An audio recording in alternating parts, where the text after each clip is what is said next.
दोस्तों स्वागत है आप सभी का बिहार समाचार में। दोस्तों आज के इस वीडियो में हम बिहार के टॉप बड़ी न्यूज को देखेंगे। दोस्तों वीडियो में आगे बढ़ने से पहले आप सभी से अनुरोध है कि आप इस वीडियो को एक प्यारा लाइक जरूर कर दें और साथ ही हमें नीचे कमेंट करके जरूर बताएं कि आप बिहार के किस जिले में रहते हैं। तो चलिए शुरुआत करते हैं आज की पहली और बड़ी खबर से।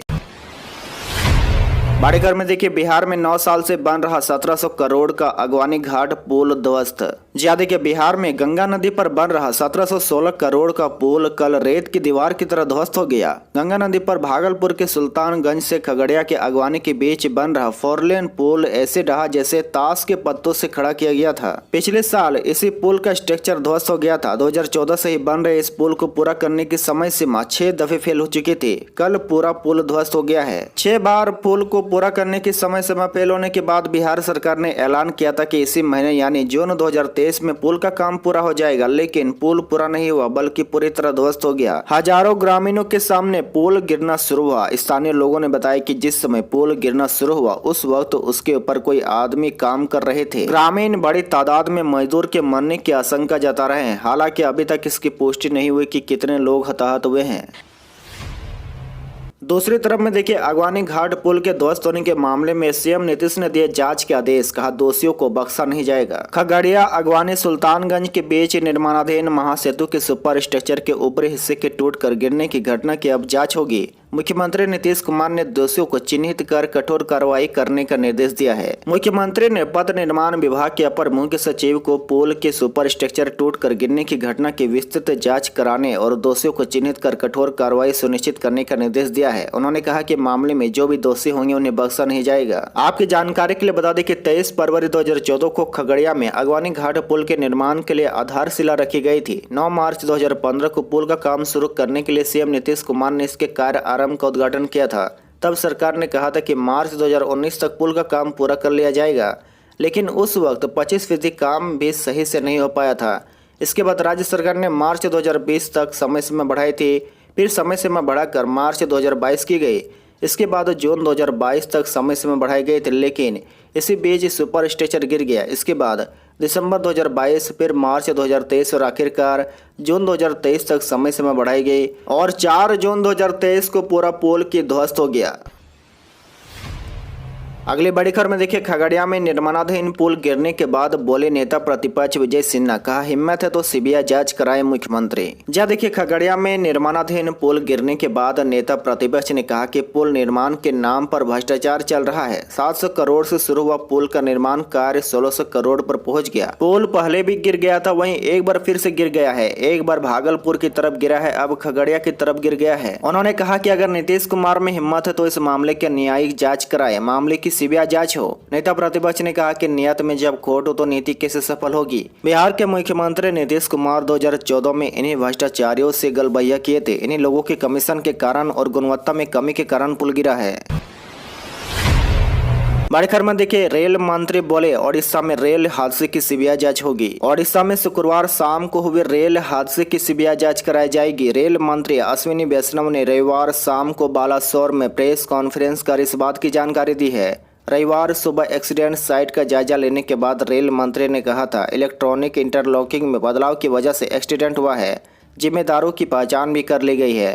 रेल मंत्री के इस बयान के कुछ देर बाद रेलवे बोर्ड के operation and business development number जय वर्मा ने दिल्ली में प्रेस कॉन्फ्रेंस के बाद कहा कि शुरुआती तौर पर लगता है कि सिग्नल में गड़बड़ी थी। वहीं दूसरी तरफ में देखिए, ओडिशा के चीफ सेक्रेटरी प्रदीप जेना ने रविवार सुबह दावा किया कि हादसे में 288 नहीं बल्कि 275 लोगों की जान गई है। उन्होंने कहा कि कुछ शव 2 बार गिन लिए गए थे, इसी वजह से मृतकों की संख्या में गड़बड़ी हुई है। हादसे में 1175 लोग घायल हुए हैं, जिनमें से 793 को इलाज के बाद डिस्चार्ज किया जा चुका है। बिहार के यात्रियों को मदद पहुंचाने के लिए टीम जाएगी बालासोर, सीएम ने दिया निर्देश। मुख्यमंत्री नीतीश कुमार के निर्देश पर ओडिशा के बालासोर में बहनागा रेलवे स्टेशन के पास हुए भीषण ट्रेन दुर्घटना में बिहार के यात्रियों को आवश्यक मदद पहुंचाने के लिए बिहार के अधिकारी की टीम में वहां जा रही है।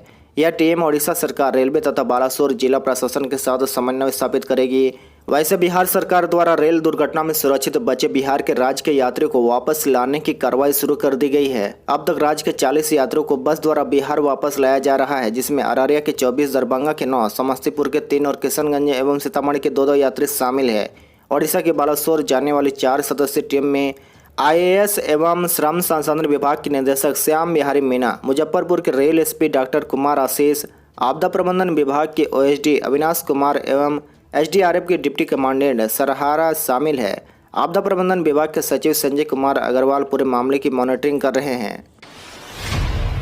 देखिए बड़ी खबर में ओडिशा रेल हादसे को लेकर नवीन पटनायक का बड़ा ऐलान। मृतकों के परिजनों को मिलेंगे 5 लाख व घायलों को 1 लाख। ओडिशा के मुख्यमंत्री नवीन पटनायक ने बालासोर ट्रेन हादसे के पीड़ितों के लिए अब बड़ा ऐलान कर दिया है। नवीन पटनायक ने इस घटना से पीड़ित लोगों के लिए अनुग्रह राशि की घोषणा की है। मुख्यमंत्री ने मृतकों के परिजनों को 5 लाख और गंभीर रूप से घायल लोगों को 1 लाख रुपए की सहायता देने की घोषणा की है। यह राशि मुख्यमंत्री राहत कोष से दी जाएगी। वहीं रेल हादसे को लेकर नवीन पटनायक ने कहा कि यह बेहद ही दुखद रेल हादसा है। मैं इसको लेकर यहाँ के स्थानीय लोगों की तरफ से जो यात्रियों को मदद की गई है उसके लिए शुक्रगुजार हूँ।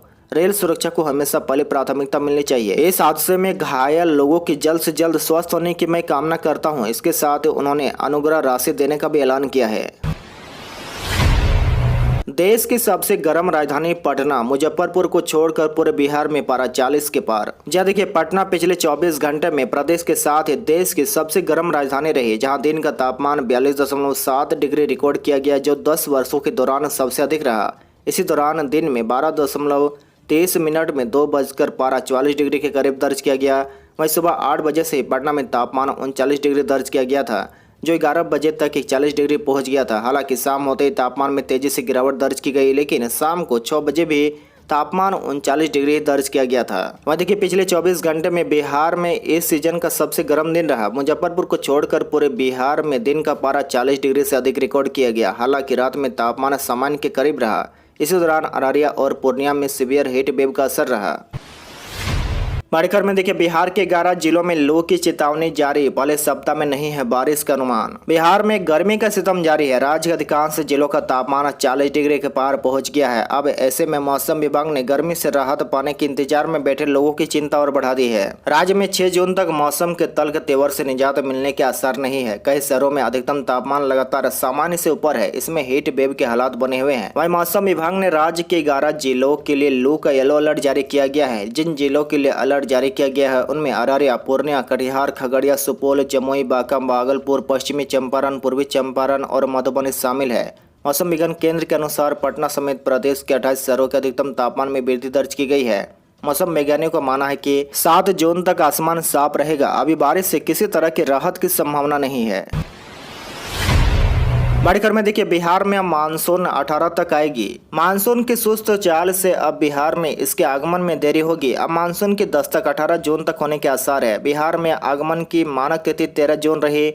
मानसून अब तक केरल पर नहीं पहुंचा है। नतीजन राज्य में बारिश की गतिविधियां नहीं होने से गर्मी में वृद्धि हो गई। मौसम विज्ञान केंद्र के निदेशक आशीष कुमार ने बताया कि जून के तीसरे हफ्ते तक इसके बिहार में आगमन के आसार है। मौजूदा परिस्थितियां इस ओर इशारा कर रही है कि मानसून की दस्तक 18 जून तक हो सकती है। सूबे में प्री मानसून गतिविधियां इस बार बेहद कम रही है। मार्च से मई तक मानसून पूर्व बारिश का आंकड़ा सामान्य से 13% कम रहा है। इसी कारण मार्च से मई तक गर्मी ने लोगों को काफी परेशान किया है।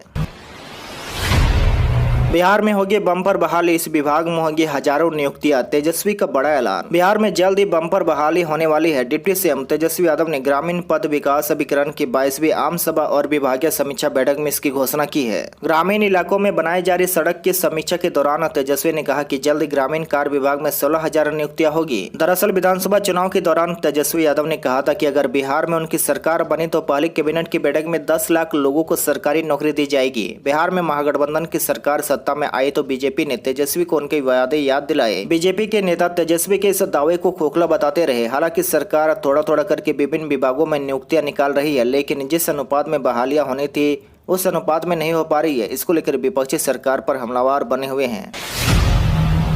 बिहार बोर्ड ने फ्री कोचिंग में शामिल होने के लिए जारी की आवेदन की तिथि। बिहार विद्यालय परीक्षा समिति की ओर से आयोजित वार्षिक माध्यमिक परीक्षा 2023 के मेधावी स्टूडेंट के लिए निःशुल्क कोचिंग की व्यवस्था की गई है। इसके लिए समिति ने आवेदन की तिथि जारी कर दी है। इंजीनियरिंग तथा मेडिकल प्रवेश परीक्षा की निःशुल्क तैयारी के लिए मैट्रिक सफल स्टूडेंट 10 से 16 जून तक आवेदन कर सकते हैं। आवेदन के लिए आधिकारिक वेबसाइट biharboardonline.bihar.government.in या secondary.biharboardonline.com पर जाकर आवेदन कर सकते हैं।